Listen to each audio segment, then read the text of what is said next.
Well, Australians are split down the middle about whether humans are to blame for climate change, according to a survey by the CSIRO.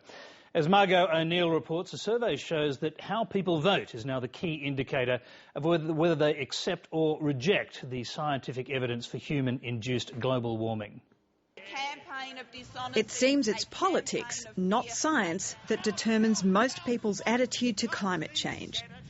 Australia's peak science body, the CSIRO, conducted the nation's largest survey on climate change views before last year's federal election. And while more than 90% of Australians believe the climate is changing, 50% believe it's because of human carbon pollution, while 40% believe it's natural variability and has nothing to do with humans. Just 6% deny any climate change at all. Women are more likely to believe human pollution is responsible, but the most dramatic difference between the groups is who they vote for. Liberal and National Party voters dominate those who deny humans are to blame, while Labor and Green Party voters dominate those who believe they are. A bit of a blow, I suppose. It would be very nice for popular debates about things like climate change to be driven more by science, more by knowledge, more by facts than they are. How people see climate change is now more likely to reflect their broader political and personal values.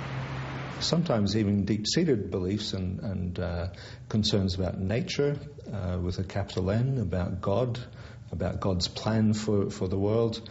Those sorts of things, sometimes explicitly but often implicitly, underlie the public debate about climate change. Very rarely do you see much debate about the science itself. Which may explain why there's also confusion. Even those who say climate change is natural still want government action and still partly blame countries and global corporations for causing it. Well, from this survey and other surveys here and in the United States and the UK, I think it's fairly clear there's a lot of confusion in the general public about the nature of climate change. So who do people rely on for information on the issue? Both groups put the government almost last as a trusted source, just ahead of car and oil companies. Those who believe in human-induced global warming list their top 3 trusted sources as university scientists, followed by environmental organisations and environmental group scientists. Those who don't believe in human-induced climate change also name university scientists as their number 1 source, followed by friends and family and their doctors.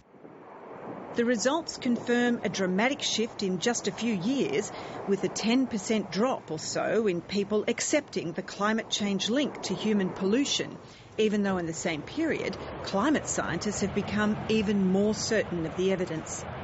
The fact that attitudes can change so quickly, to me, suggests that they're not firmly rooted in deep-seated beliefs and values, that they are more shallow and therefore are able to be shifted again.